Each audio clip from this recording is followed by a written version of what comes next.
بسم اللہ الرحمن الرحیم۔ السلام علیکم۔ آج ہم بات کریں گے تین اہم ایشوز کے حوالے سے۔ پی ڈی ایم کے دو بڑے اتحادی، حکومتی اتحاد کے دو بڑے اتحادی آپس میں اختلاف شروع ہو گیا ہے، اور ایک ایسا معاملہ ہے جس کی بنیاد پر اب یہ دونوں آمنے سامنے آ گئے ہیں، جبکہ پاکستان مسلم لیگ نون کا سے ایک اور بڑا استعفیٰ آ گیا ہے، اور اس کی تفصیل بھی میں آپ کے ساتھ شیئر کروں گا۔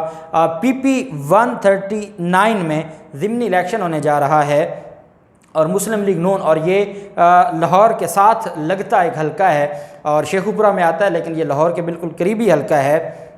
نون لیگ کی حالت یہ بن گئی ہے کہ کوئی کینڈیڈیٹ نہیں تھا نون لیگ کا وہاں الیکشن لڑنے کے لیے، کوئی امیدوار بننا نہیں چاہتا تھا مسلم لیگ نون کا، اور اس میں پھر انہوں نے جو تماشا کیا ہے، انتہائی ذلت ہے مسلم لیگ نون کے لیے کہ ان کے پاس کینڈیڈیٹ نہیں تھا، اور اس وجہ سے ان کو ایک ذلت میز فیصلہ کرنا پڑا ہے۔ جبکہ دوسری طرف جو معاملہ ہے، ایک تو میں آپ کو بتا دوں کہ آج لاہور کی انسداد دہشت گردی میں عدالت میں جو کیسز تھے، یاسمین راشد کے خلاف، حماد اظہر کے خلاف، اسلم اقبال کے خلاف، ان سارے کے سارے مقدمات کو پولیس نے بے گناہ لکھ دیا ہے، اور پولیس نے کہا ہے کہ ان کے خلاف دہشت گردی یا کوئی بھی کیس ثابت نہیں ہوا، کیونکہ پولیس نے ان کو ڈسچارج کر دیا ہے، اور پولیس کے پاس یہ اختیار ہے، تفتیشی کے پاس یہ اختیار ہوتا ہے کہ چلان سبمٹ ہونے سے پہلے دوران تفتیش وہ ملزموں کو بے گناہ لکھ دے۔ جب وہ عدالت میں رپورٹ جمع کروا دیتا ہے کہ یہ میری تفتیش میں یہ بے گناہ ہیں، تو پھر عدالت ان میں جو عبوری ضمانت عدالت میں پینڈنگ ہوتی ہے، تو ملزمان وہ عبوری ضمانت واپس لے لیتے ہیں،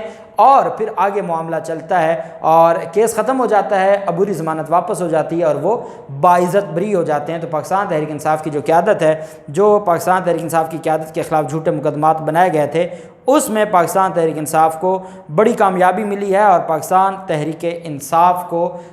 باعزت بری ہو گئے ہیں سارے کے سارے رہنما۔ دوسری طرف جو معاملہ ہے، یہ نجکاری کا معاملہ ہے، اور اس میں وفاق اور سندھ ان کے درمیان اب ٹھن گئی ہے، اور کیونکہ سندھ اپنے مفادات بچانے کی کوشش کرتا ہے، وفاق کی اپنی مجبوریاں ہیں، اور یہی وجہ ہے کہ عالمی مالیاتی بینک IMF کے اہم ترین مطالبے پر سندھ حکومت اور پی ڈی ایم میں اختلاف پیدا ہو گیا ہے، اور اس اختلاف میں بجلی تقسیم کار کمپنیوں کو جلد نجکاری کا مطالبہ کیا ہے IMF کی طرف سے، کہ جو بجلی کی کمپنیاں ہیں، بجلی تقسیم کرنے کی کمپنیاں ہیں، ان کو پرائیویٹ کیا جائے، نجکاری کی جائے۔ یہ IMF کی طرف سے ایک مطالبہ آیا ہے، جس پر وفاقی حکومت نے تمام صوبوں کو خط لکھا ہے۔ اب ذرائع کے مطابق وفاق کی جانب سے لکھے گئے ان خطوط پر سندھ حکومت کی جانب سے بات چیت کی گئی، اور پہلے مرحلے میں خسارے کا شکار 5 ڈسکوز کی مینجمنٹ نجی شعبہ کو دینے کی تجویز سامنے آئی۔ ذرائع کا کہنا ہے کہ Hyderabad, Sukkur, Quetta electric supply company کی مینجمنٹ نجی شعبہ کو دینے کی جو ہے وہ تجویز دی گئی، جبکہ پشاور الیکٹرک سپلائی کمپنی کی مینجمنٹ بھی نجی شعبے کے حوالے کرنے کی تجویز سامنے آئی ہے۔ ذرائع نے یہ بتایا کہ وفاق اور صوبوں میں بجلی تقسیم کار کمپنیوں کی نجکاری پر اتفاق نہیں ہو سکا۔ سندھ حکومت نے وفاق کو نو بول دیا ہے، اور کیونکہ سندھ حکومت بہت بڑی بینیفیشری ہے، وہ تو خود پہلے کھا پی رہی ہے، وہ نہیں چاہتے کہ یہ نجکاری ہو، اور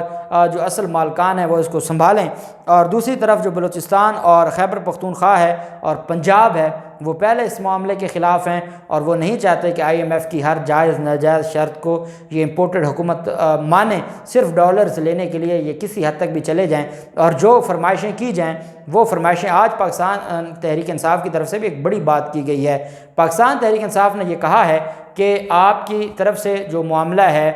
ڈرون کا، کہ جو ڈرون کابل میں گیا ہے، تو اس کا ہمیں بتایا جائے کہ وہ اس کا روٹ کیا تھا۔ اب ایک بڑی سیاسی جماعت جب اتنا بڑا سوال کھڑا کر دیتی ہے، اور آپ سے یہ پوچھتی ہے کہ بتایا جائے کہ جو ڈرون آپ نے استعمال کی، امریکہ نے استعمال کیا ہے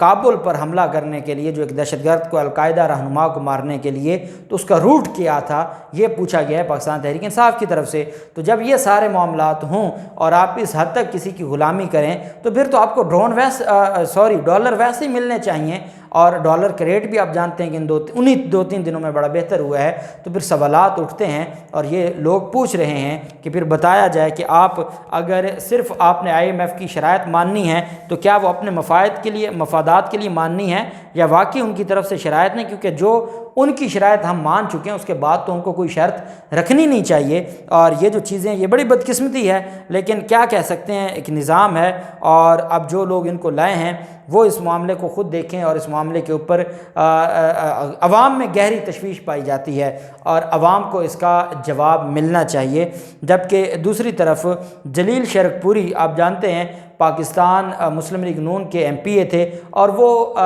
پاکستان تحریک انصاف کا جو پہلا دور تھا پنجاب میں عثمان بزدار کا، وہ تب ہی مسلم لیگ نون سے الگ ہو چکے تھے۔ جب وہ مسلم لیگ نون سے الگ ہوئے تھے تو اس وقت بھی ان کے ساتھ بدتمیزی کی گئی تھی، لوٹا لوٹا کے نعرے لگائے گئے۔ جب وہ اسمبلی گئے تو ان کے ساتھ بدتمیزی کی گئی، وہ بزرگ آدمی ہیں اور ان کے ساتھ بدتمیزی کی گئی۔ بعد میں یہ ہوا کہ وہ ریزائن دے گئے اور اس ریزائن کو پھر منظور کیا گیا اور وہاں پر ضمنی الیکشن اناؤنس کیا گیا۔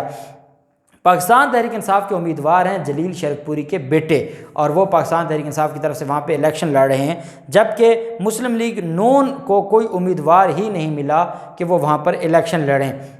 بڑی کوشش کی ہے، اتحادی تو آپ جانتے ہیں کہ نہ فضل الرحمان کا پنجاب میں کچھ ہے، نہ پیپلز پارٹی کا ہے، اور باقی جماعتیں تو ویسے ہی ان کا تو کہیں بھی کچھ نہیں ہے۔ تو ایسے میں مسلم لیگ نون کے پاس اب کوئی اور آپشن تو تھی نہیں کہ مسلم لیگ نون کیا کرتی، کیسے وہاں پر کوئی کینڈیڈیٹ کھڑا کرتی۔ کوئی کینڈیڈیٹ تیار نہیں ہو رہا تھا، کوئی امیدوار تیار نہیں ہو رہا تھا۔ تو دلچسپ بات یہ ہے کہ وہاں پر پہلے سے جو ایک موجود ایم پی اے تھے، انہوں نے مسلم لیگ نون کی طرف سے ایک اور حلقہ پی پی میں اپنے کاغذات نامزدگی جمع کروائے ہیں تاکہ ہم فارمیلٹی تو پوری کریں، کم از کم ہمارا جو شیر کا نشان ہے اس پر الیکشن تو ہو، ہمیں چند ہزار ہی ووٹ ملیں لیکن ملے تو صحیح، اور یہ نہ ہو کہ ہمارے حوالے سے یہ ہے۔ ان کو بہتر تو یہ تھا کہ یہ اس کے اوپر بائیکاٹ کرتے جی کہ ہم نے الیکشن نہیں لڑنا، لیکن بائیکاٹ ایک جگہ سے کریں گے تو باقی جگہوں سے بھی کرنا پڑے گا، بائیکاٹ ایم پی اے کی سیٹ سے کریں گے تو ایم این اے کی سیٹوں سے بھی بائیکاٹ کرنا پڑے گا۔ اب جو عمران خان ان کا علاج کیا ہے میرے خیال میں تو یہ ان کو نیشنل اسمبلی سے بھی بائیکاٹ کرنا پڑے گا، یہ وہاں بھی اب الیکشن لڑنے کے قابل نہیں رہے، اور یہ وہاں پر کوئی الیکشن جیت کر یا کوئی بڑا جو معاملہ ہے وہ یہ کرنے کے قابل نہیں رہے۔ اب ایک وقت تھا کہ یہ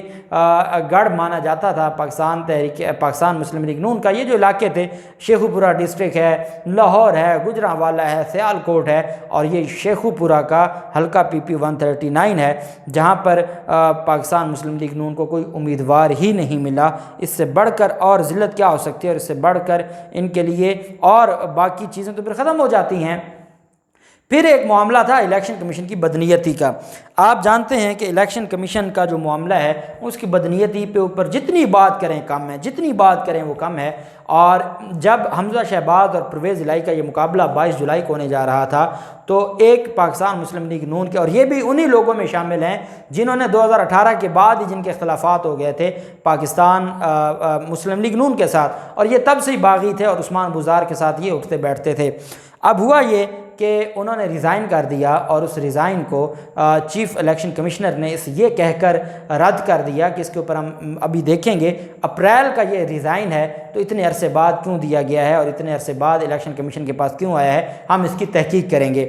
ان کا ریزائن واپس کر دیا، اور ان کو امید تھی کہ شاید حمزہ شہباز ان کو منا لیں گے اور حمزہ شہباز کے پاس ایک ووٹ رہ جائے گا، جیسے کاشف چودھری جن کا سپریم کورٹ سے جس کو نہل ہوا نومبر 2021 میں اور 7 ماہ کے بعد اس کو ڈی نوٹیفائی کیا حمزہ شہباز کے الیکشن کے بعد، اور ذرائع یہ کہتے ہیں کہ دونوں حمزہ شہباز کے الیکشنز میں اس نے ووٹ کاسٹ کیا، تو یہ تو فیسیلیٹیٹر ہے الیکشن کمیشن، سہولت کار ہے۔ تو انہوں نے کیا کیا کہ جو فیصل نیازی ہے اس کا استعفیٰ قبول نہیں کیا۔ جب 11 اپریل کو پاکستان تحریک انصاف کی طرف سے استعفے دیے گئے اور ان کو قبول کیا گیا Pakistan election commission of Pakistan کی طرف سے اگست میں، 1 اگست اور جو جولائی کے اینڈ میں جب وہ استعفے قبول کیا گیا تو سب نے کہا کہ اگر 11 اپریل کے استعفے آپ 12 گھنٹوں میں اسپیکر آپ کے پاس بھجواتا ہے اور آپ 12 گھنٹوں میں ان کو منظور کر لیتے ہیں، اور وہ بھی اپریل کے استعفے ہیں، اور آپ اس کی ویریفیکیشن نہیں کرتے، آپ اس پر کوئی اعتراض نہیں اٹھاتے، تو پھر ہمیں بتائیں کہ جو اپریل 2022 میں پنجاب اسمبلی کے ایک ممبر پنجاب اسمبلی جو مسلم لیگ نون سے تھا، جب اس نے ریزائن دیا ہوا تھا اور اسپیکر نے آپ کے پاس لیٹ بھجوایا، تو پھر بتائیں نا وہاں یہ دو رنگی کیسی ہے کہ پاکستان تحریک انصاف کے استعفے ہیں تو آپ نے چند گھنٹوں میں ہی منظور کر دیے، اور اس کے بعد ضمنی الیکشن بھی آپ نے وہاں اناؤنس کر دیا۔ جہاں بات پاکستان مسلم لیگ نون کے استعفوں کی ہے وہاں وہ استعفے دیتے ہیں اور آپ اس کو مانتے ہی نہیں ہیں، آپ کو یقین ہی نہیں آتا کہ پاکستان مسلم لیگ، یا آپ کو بہت بات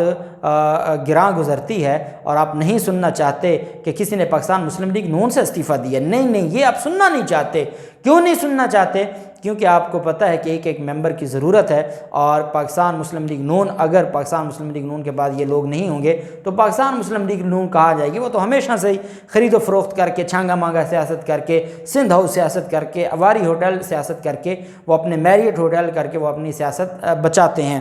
لیکن جب یہ سارا معاملہ ہو گیا اور قومی اسمبلی کے انہوں نے استعفے منظور کر لیے، بہت زیادہ سوشل میڈیا پر پھر وہ ہوا، تو آج انہوں نے جو ایم پی فیصل نیازی ہیں ان کا استعفیٰ منظور کیا پی پی 209 میں، پی پی 209 خانے وال میں ان کا استعفیٰ منظور کرتے ہوئے ضمنی انتخاب کا شیڈول جاری کر دیا ہے، اور پولنگ 2 اکتوبر کو ہوگی پی پی 209 خانے وال میں۔